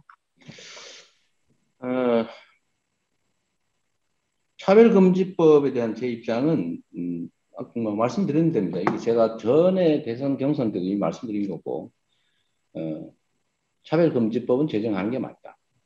근데 문제는 이 제도라고 하는 게 정말로 이렇게 반대를 무릅쓰고 강행 처리하는 그렇게 해야 될 사안이냐 라는 측면에서는 좀 다르게 볼 수 있다는 거죠. 저는 통과되는 게 맞다라고 보긴 하지만 어쨌든 제가 보기엔 오해가 꽤 있는 것 같아요. 제가 도계나 이런 좀 말씀을 들어보면 제가 알고 있는 내용과 다른데 뭐 그런 오해가 좀 많은 것 같고, 그 오해를 좀 이렇게 해소하는 과정도 필요할 것 같고요. 또 조정 과정도 좀 필요할 것 같습니다. 이게 뭐 예를 들면 당장 현실에 구체적으로 막 집행되는 정책이보다 선언적인 좀 지향 이런 측면이 강하잖아요. 이런 거를 예를 들면 뭐 합의단으로 극렬하게 막 저항하고 막 안목이 심한데 그냥 강행 처리한다. 현실적으로 가능할 것 같지도 않고, 그런 측면에서 충분한 토론과 사회적 합의 과정을 거치는 게 좋겠다. 시기상도 하면 안 된다 이게 아니고 절차를 얘기한 것이고요. 김두관 장관께서 그냥 연기 저는 뭐 당에서 정하면 따를 거고요. 지금 제가 선수인데 뭐 자꾸 그 룰 얘기가 뭐 이래자 저래자 할 필요 없이 그냥 저는 당에 정한 대로 진짜 따를 겁니다. 저번에 그 경선 개시를 미루자 이건 제가 명확하게 반대했고요.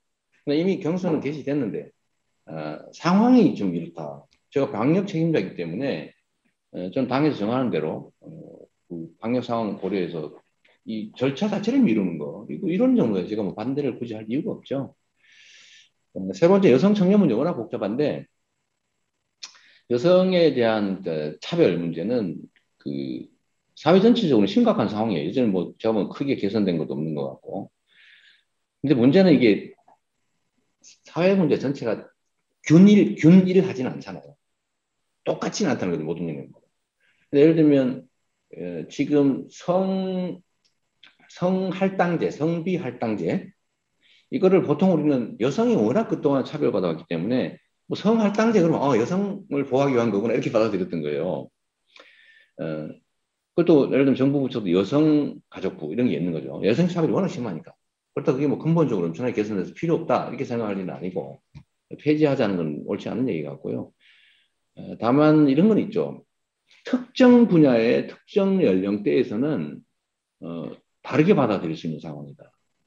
그러니까 특히 이제 20대 남성들 입장에서는 이게 사실 우리 남성들이 차별받는데요. 자꾸 남성보다 여성을 자꾸 보호하면 우리가 어떻게 살란 말이냐 이런 생각을 하는 그 청년들이 생겨난 거죠. 근데 그것도 약간의 오해도 있긴 하죠. 예를 들면 성할당제에 지금 교사 채용이나 공무원 채용에서는 남성들이 혜택을 보고 있거든요. 오히려 남성들이 그 30%가 안 돼가지고 30%를 강제로 채우고 여성들이 그만큼 떨어지고 시험 본 결과와는 다르게 이렇게 남성들이 보호받는 것도 있는데 이 부분들에 대한 이제 오해 뭐 이런 것도 있는 것 같습니다. 그런데 결국은 저는 이 문제 뭐 갈등이라고 표현하는 것도 적절치 않다고 해서 표현이 좀 그런데 여성에 대한 차별 또는 20대 청년들의 남녀를 포함한 이제 청년들의 좌절감, 절망, 그다음에 불공정에 대한 분노, 이 격렬함 이런 것들을 근본 원인은 뭐냐면요. 사실은 저성장입니다. 저성장. 우리 사회의 경제적 기회가 거의 늘어나지 않는 상태가 되니까 저성장 1% 성장도 못하고 장애는 마이너스 성장하고 이러니까 기회가 없잖아요. 경쟁이 격렬해지지 않습니까? 친구하고도 막 원수가 돼 이래요. 이 문제를 그 문제 자체에 천착해서 해결을 할 수 있느냐 비유적으로 표현하면 뿌리가 있고 줄기가 있고 가지가 있고 벽까지 잎이 달려 있는데 청년은 잎 같은 거거든요. 잎 가장 취약한. 이 나무가 흔들리면 막 끝에는 사슬나무 잎 떨듯이 떨리는 거죠. 이 나뭇잎끼리 부딪히잖아요. 아프죠. 그럼 이거를 나뭇잎이 안 부딪히게 이렇게 막 하면 해결이 되느냐? 해결이 안 되죠. 그래서 근본적인 문제 해결을 해야 된다. 우리가 주력해야 될 거는 기회의 총량을 늘리는 거죠. 그래서 제가 성장 얘기를 하는 겁니다. 이게 그냥 중도층 듣기 좋으라고 하는 소리가 아니고 문제 해결을 위해서 성장을 해야 된다. 그게 문제 해결의 출발점이다. 그럼 성장이 어떻게 가능하냐? 저는 이게 리더십에 달려 있다고 봐요. 우리가 자원이 부족하거나 교육이 부족하거나 뭐 노동의 질이 떨어지거나 인프라가 부족하거나 세계적 경쟁이 떨어지거나 그렇지 않잖아요. 그런데 왜 성장이 안 되냐?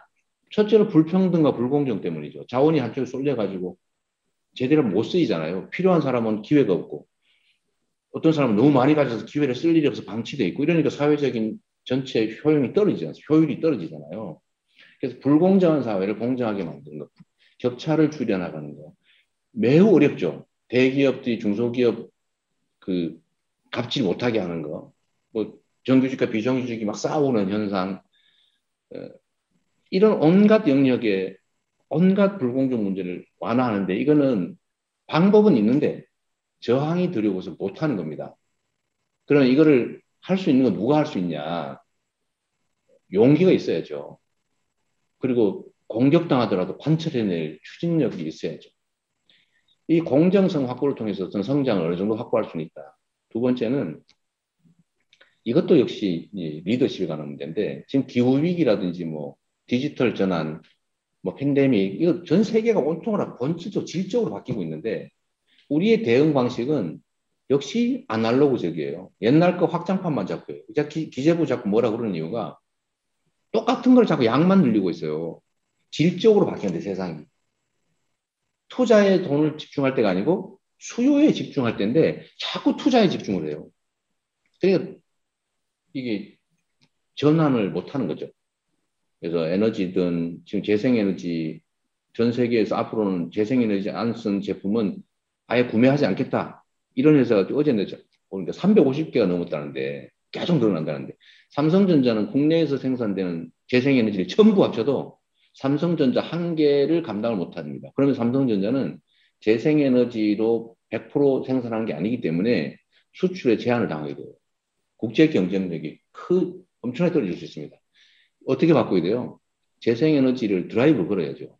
그러려면 인프라를 구축해야지. 대대적인 과학기술 투자해야죠. 인재 양성하려면 교육들 혁신적으로 바꿔야 되는데 바꿔야 된다고 말은 하지만 못하잖아요. 결국은 추진력의 문제죠. 이 두 가지 경로를 통해서 저는 성장을 하게 하면 청년 문제 또는 성 간 갈등 문제 또는 지역 간 갈등 문제 수도와 지방 간의 갈등 문제 뭐 예를 들면 기업과 노동 이 갈등 문제도 상당히 많이 완화될 수 있다고 생각합니다. 좀 근본적 처방이 필요하다 대책이. 네. 예, 워낙 복잡해서요. 네. 예, 이게 뭐 시간이 이제 많이 경과했는데요. 아시아경제 구채은 기자님, 그다음에 TV조선 최원희 기자님, 예, 이어서 질문 받도록 하겠습니다. 네, 아시아경제 구채은입니다. 지사님 들리시나요? 네, 반갑습니다. 네, 지사님. 최근에 그 기업 진영에서 상속세 완화랑 뭐 가업 상속 공제에 대한 이야기들이 조금 나오고 있습니다. 이에 대해서 지사님 의견이 어떠신지 좀 여쭤보고 싶고요. 네. 두 번째로 경선 과정에서 뭐 반 이재명 전선 얘기도 많이 나왔지만 명추연대라고 해서 추미애 장관님과의 연대의 가능성도 좀 언급이 나왔었는데 사실 뭐 개혁 의지나 실용 지향성 측면에서 뭐 박용진 후보와의 단일화 가능성 뭐 이런 것도 언급이 된 부분도 있는데 이 나머지 후보들과의 단일화 가능성 좀 어떻게 보시는지 여쭤보고 싶습니다. 저하고 누군가하고 단일화 아니면 그분들의 단일화 둘 다요? 마이크 켜시고. 네. 지사님으로의 단일화에 대해서 질문 드렸습니다. 일단은 저는 이제 당원들의 판단을 존중해야 된다는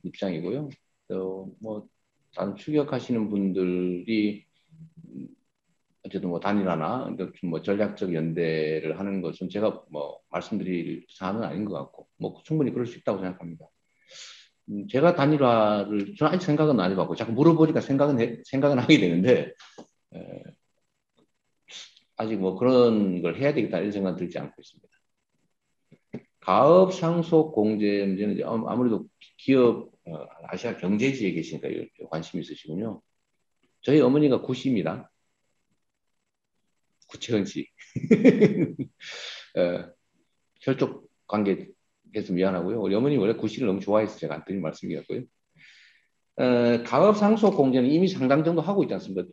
금액이 정확하게 얼마까지인지는 잘 모르겠는데 상당히 고액으로 가업 상속은 되고 있는 것 같은데 지금 그 이상 하자 그 얘기를 하신 거예요? 네. 네네네. 요건 좀 생각을 해봐야 되겠습니다. 자, 이거는 지금 이미 상당 규모까지 가업 승계 공제를 하고 있기 때문에 그러니까 아버지가 하던 중소기업 웬만한 규모는 상속하는데 상속세가 없잖아요. 근데 다만 이제 이런 건 우리가 고려할 필요가 있는 것 같습니다. 상속세 전체에 대해서 저는 사회적 좀 대토론을 한번 해봤으면 싶어요. 그게 뭐냐면은 사실 상속세가 연간 이번에 이제 삼성 상속세 좀 빼고 평균적으로 한 7조 원 정도가 된다고 해요, 연간. 근데 이 상속세를 안 내기 위해서 온갖 편법이 벌어지잖아요, 사회적으로. 그리고 상속세 대상이 안 돼도 혹시 세금 나올까 전전긍긍하시는 분도 많거든요. 그래서 저는 상속세 현재 평균치로 거치는 시뮬레이션을 해보고 그 이상을 평소에 뭐 자본이득세라 자산이득세라든지 뭐 자산에 부과되는 세금을 평소에 그만큼 더 걷고 상속세를 그걸로 전환하는 건 어떨까? 이렇게 하자는 건 아니고 일단 큰일 날 수가 있기 때문에 이거는 여러분들이 저한테 제안을 하세요. 똑같지 않냐? 우리 공동체 입장에서는 그 이상을 더 걷자 차라리. 자산 보유에 대해서 더 걷은 다음에 상속하는 거에 대해서는 내두면 편법 상속한다든지 뭐 이런 불법 부정이 적어지고 오히려 세수는 더 많이 거칠 것 같다. 전 세계적으로도 이렇게 전환한 곳이 꽤 많다. 저보고도 검토해 달라고 그러는데 제가 결론은 못 냈고 충분히 논의할 만한 그 가치가 있다 이 생각이 들었습니다. 네, 최원희 기자님, 예. 최원희 기자님, 네, 마이크. 네, 지사님 잘 들리시나요? 네, 또 만났네요. 네, 안녕하세요. 저는 TV조선의 최원인데요. 네. 그 전국민 재난지원금을 주장을 하시면서 이제 민생에 필요한 건 과감히 날치기 처리해줘야 한다 이렇게 발언을 하신 적이 있습니다. 추진력을 강조하셨다는 평가도 있는데 자칫 이제 의회 민주주의를 부정하는 듯한 발언으로 들릴 수도 있고 야권에선 실제로 그렇게 공격을 하고 있는데요. 이에 대한 지사님의 생각 궁금합니다. 네. 제가 이거는 이제 정식의 뭐 매체나 이게 아니고 이제 유튜브니까 좀 재밌자고 이제 한 얘기였고요. 제가 강행처리 해야 된다 이렇게 말씀드렸죠. 날치기 표현이 조금 사실은 좀 듣기 거북할 수가 있기 때문에 그럼 뭐 여러분도 자주 쓰시는 표현이잖아요. 날치기 했다 이렇게 날치기 시도 이렇게 제목 많이 다니까 했는데 어쨌든 강행처리 할 필요가 있다고 말씀드렸고요. 그거는 의회 민주주의를 무시하는 게 아니고 부당하게 발목을 잡는 것만큼 의회 민주주의를 부정하는 게 어디 있겠어요. 국민들이 권한을 위임했는데 최선은 합의해야죠. 타협하고 조정하고 합의하고 그것이 가장 바람직한데 안 되면 어떻게 해야 돼요? 안 되면 보통은 다 미루죠. 근데 그냥 계속 미룰 것이냐. 강행 처리할 것도 있고 강행 처리하면 안 되는 것도 있다고 생각해요. 물론 경계가 100% 확실하진 않지만 아까 예를 들면 차별금지법 같은 거 있지 않습니까? 저는 뭐 해야 된다는 입장인데 이런 걸 그러면 강행 처리하냐?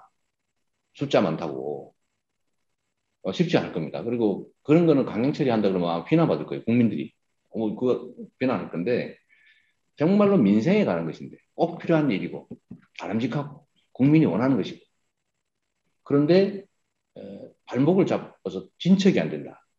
CCTV 같은 게 그런 거라고 생각하거든요. 국민들이 원하고 해야지 그거 왜 안 합니까? 그 안에서 그 범죄 행위나 아니면은 그 뭐 성추행 같은 또는 뭐 해서는 안 될 일들을 하니까 불안해하고 실제 사고 나고 사람 죽고 그러잖아요. 국민들이 하자는 거고 하는 게 상식에 부합하다고 보고 우리가 경기도에서 그 했더니 아무 문제 없어요. 그 남양주에도 어떤데 우리 지원해가지고 민간병원이 하나 있는데 아무 문제 없어요. 그럼 80%가 CCTV 찍고 있다더라고요. 동의해가지고. 그런 것들은 필요한 거는 강행 처리해줘야죠. 최대한 노력하지 안 되면 해야지. 그거 끝까지 반대한다고 끝까지 안 해버리면 오히려 문제다. 그 생각이고요. 그 사안에 따라서 정말 민생에 관한 것이고 시급한 일이면 강행 처리하는 게 맞는데 제가 재밌자고 역시 너무 많은 사람이 보는데 그 날치기가 뭐냐 품격 떨어지게 라는 지적을 또 받았는데 그 지적은 일리가 있는 것 같습니다. 앞으로 좀 더 조심하도록 하겠습니다. 네. 예. 지금 시간이 한 5분 정도 남았습니다. 그래서 한 분 정도 더 문답 10분은 남았습니다. 예. 그러면 지금 MBC 유튜브에서 5,700명이 지금 시청하고 있고요. YTN에서 1,200명, 한 7,000명 정도가 지금 또 시청하고 있다. 이렇게 말씀드리고요. 자, 그러면 한 10분 범위 안에서 뭐 최대한 문답을 좀 진행하도록 하겠습니다. 폴리뉴스의 이우호 기자님 질문해 주시고요. 혹시 시간이 되면 채널A의 최선 기자님까지 질문하도록 하겠습니다. 네. 네, 안녕하세요. 지사님 잘 들리세요? 네, 괜찮습니다. 네, 폴리뉴스 이호 기자입니다. 네. 이번 예비경선 투표 결과에서 이낙연 전 대표가 비등하게 쫓아갔다는 말도 들리는데요. 네. 그래서 그 이후 최근 이 지사님이 박시영 TV 유튜브나 CBS 나오셔서 조국정 장관에 대해서 선택적 정의로 조국정 장관이 마녀 사냥을 당했다.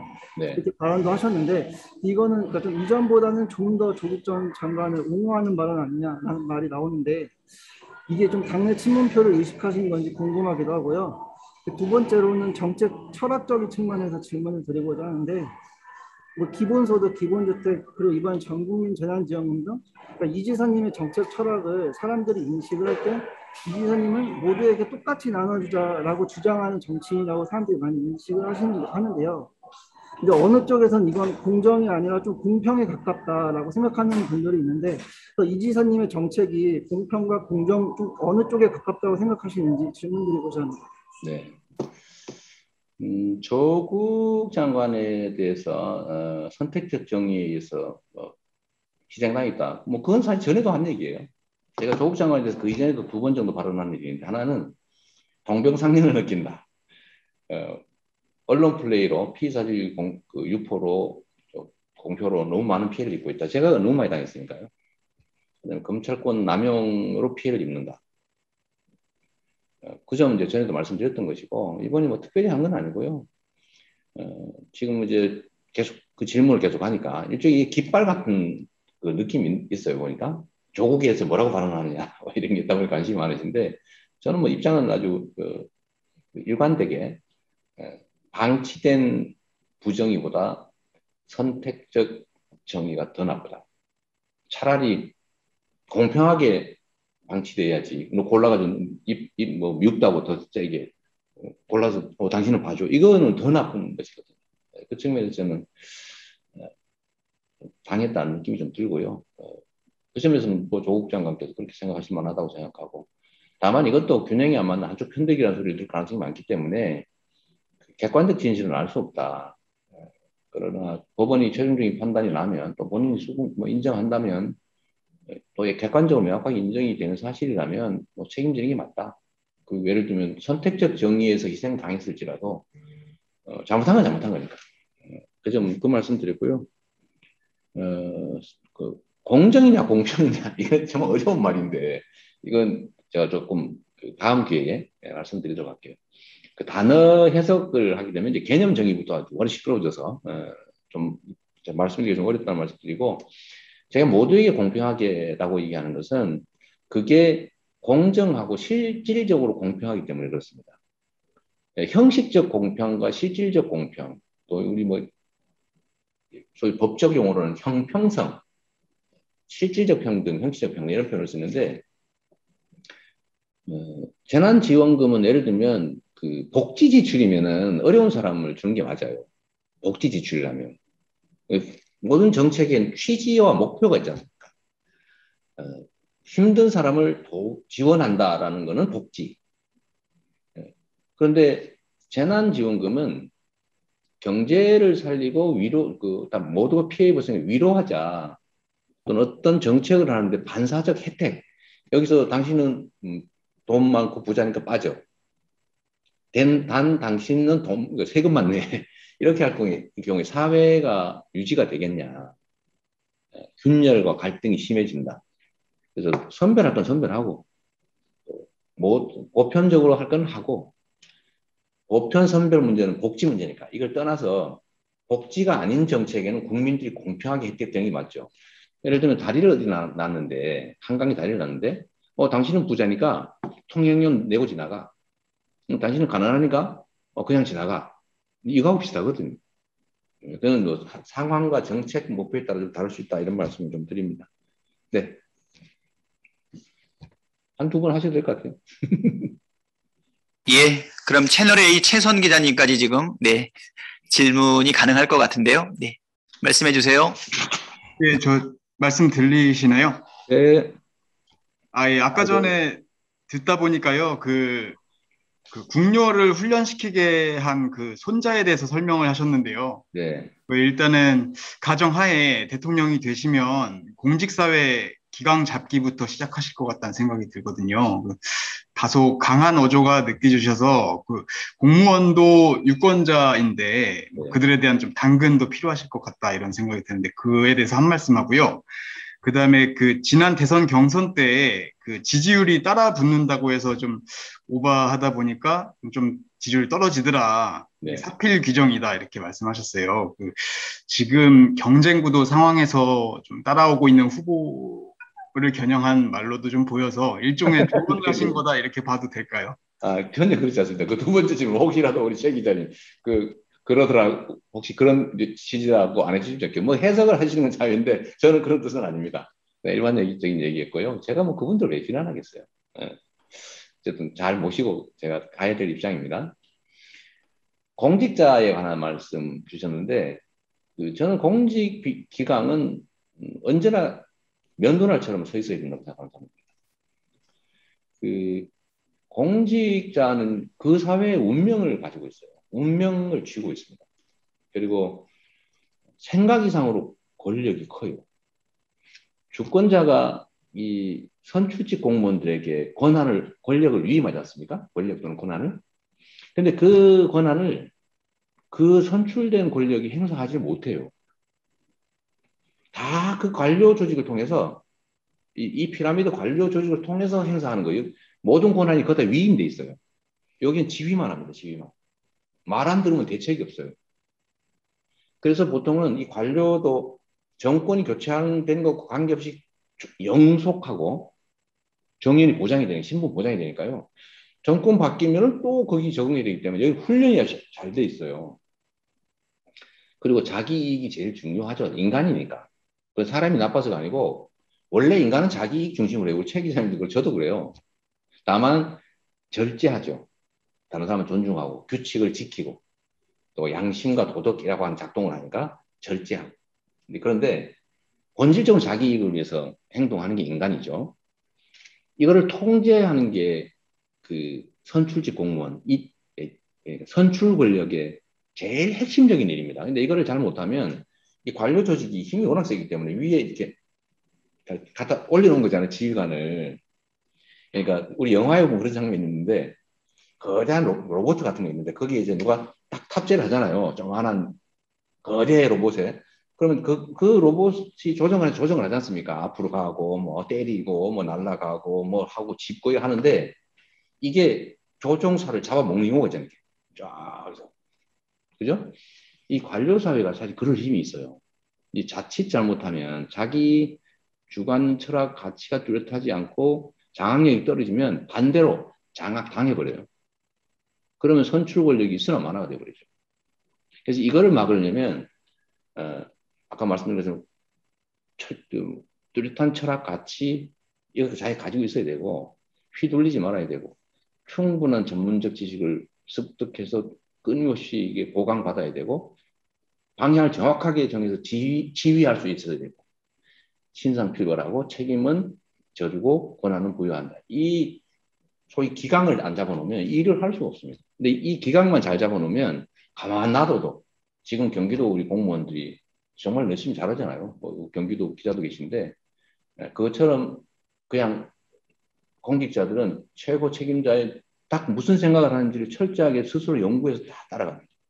그래서 기강을 잡는 거는 임명 권력에 대해서 선출 권력이 할 첫 번째 일이고 마지막 일입니다.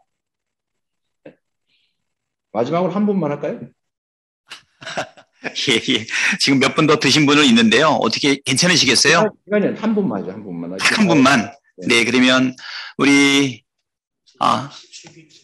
예, JTBC의 최규진 기자님, 네, 질문해 주시기 바랍니다. 네, 지사님 안녕하십니까? 들리십니까? 네, 네, 네. 네, JTBC 최규진 기자입니다. 반갑습니다. 지사님, 이제까지 뭐 기자 오늘 간담회 하면서 나온 질문들 중에 초반에 좀 했어야 되는데 제가 이거 늦게 들어서 죄송하고요. 1호 공약으로 지금 전환적 공정성장 말씀하고 계시는데 이제 후보님들마다 1호 공약 내세운 것들이 조금씩 다들 키워드성으로 나오고 또 그러다 보니까 이제 기본소득 공약이 왜 1호 공약이 아니라 이런 논란들이 좀 과정에 있었던 것 같아요. 근데 이제 1호 공약이라고 하면은 이제 1호 공약에 대한 1호 정책이 나와야 되는데 지사님께서 본인께서 생각하시는 1호 정책은 물론 뭐 무엇인지 좀 여쭤보고 싶고요. 만약 뭐 이 자리에서 밝힐 수가 없다면 이번 주에 이제 정책 간담회에서 밝히신다는 것 같은데 살짝 스포일러라도 기자분들에게 가능한지 한번 여쭤보고 싶습니다. 네. 일단 여기다 대답하기 전에 아까 최성 기자님 질문에 다 답을 못한 게 있는데 빠뜨린 게 있는데 공직자도 유권자다. 그거 진짜 맞는 말씀이세요. 그런데 결론은 공직자들도 제가 하는 방식을 선호합니다. 그러니까 권한과 책임을 명확하게 하고 신상필벌 정확하게 하고 인사 청탁이나 이런 부정 없이 공정하게. 저는 인사도 동료들 평판 듣고 인사팀들이 하라는 대로 웬만하면 하거든요. 인사 불만이 거의 들어본 일이 없어요. 경기도에서. 공무원들은 인사를 잘해주면 일을 많이 시키거나 공직기강이 센 거는 불평 불만이 거의 없습니다. 그건 대상이 아니고 가장 큰 불평 불만은 인사예요. 인사. 불공정하다고 생각되는 인사. 근데 이 인사만 잘하면 그 인사에 따라서 움직이기 때문에 오히려 공직자들은 자부심 갖는 거고요. 제가 성남시 공무원도 그렇고 지금 경기도 공무원도 그런데 두 곳 다 취임하면 되는 첫 번째 한 약속이 있습니다. 공무원들한테. 지금까지는 어떤지 모르겠는데 앞으로는 경기도 공무원 멋있다. 우리 아빠 경기도 공무원인데 대단해. 막 자랑해야지. 우리 삼촌 성남시 공무원인데 우리 공무원이 성남시 공무원이다. 이렇게 자랑할 수 있게 만들어주겠다라고 약속했거든요. 성남시에서는 그 약속을 지켰다고 생각하고요. 경기도에서도 지금은 우리 도민들 만족도도 워낙 높고 공무원에 대한 평가도 좋아지기 때문에 공무원들이 난 자부심을 갖고 있다고 생각합니다. 그래서 오히려 표에 도움이 된다. 정확한 공직기강을 유지하는 게. 왜냐하면 공직기강이 흐릿해지면 본인들도 비난받거든요. 그리고 이제 부정부패가 발생하면 소위 도매금으로 같이 비난받고. 그래서 오히려 그 점은 반대라는 말씀드리고요. 우리 최 기자님 말씀 중에 정책과 공약. 그렇죠. 사실 사람들이 이걸 잘 구별 못해요. 정책과 공약과 주장. 이게 조금씩 다르죠. 공약은 저는 이제 공약에 대한 의미를 각별히 부여하는 사람이라서 제가 그 공약 이행률을 관리했거든요, 사실은. 왜냐면 약속해놓고 지키는 사람이라 되니까. 못 지킬 약속은 안 했죠. 그래서 공약은 하면 반드시 지켜야 된다. 라고 엄중하게 생각을 하니까 잘 골라야 되고요. 정책은 하고 싶은 일인데, 구체적인 일인데, 공약과는 조금 폭이 넓을 수 있죠. 좀 중요도가 떨어진달까? 아니면 떨어질까? 그 다음에 이제 주장. 주장은 또 다르지 않습니까? 그거는. 내가 이거 하겠다. 이건 또 다르죠. 1호 제일 중요한 정책은 뭐냐? 시대 과제와 관계있죠. 시대 정신과 시대 과제 이렇게 저는 좀 나눌 수 있다고 보는데 현실적인 당장 중요한 일. 저는 그게 이제 성장의 회복이라고 봐요. 성장을 회복하는 길은 여러 가지 길이 있는데 그 안에서 이게 공약인 요소들도 있겠죠. 예를 들면 뭐 성장률 뭐 어떻게 옛날에 뭐 이명박 대통령 뭐 747 뭐 이런 거 할 수도 있는데 구체적으로 어떤 정책 목표를 설정해서 이걸 약속해서 이걸 지키겠다 하는 게 공약일 테고요. 그래서 정책이라면 해야 될 중요한 일. 그러면 전 성장이 제일 중요한 과제다 이렇게 보는 거예요. 과제. 두 번째로 기본소득은 뭐냐?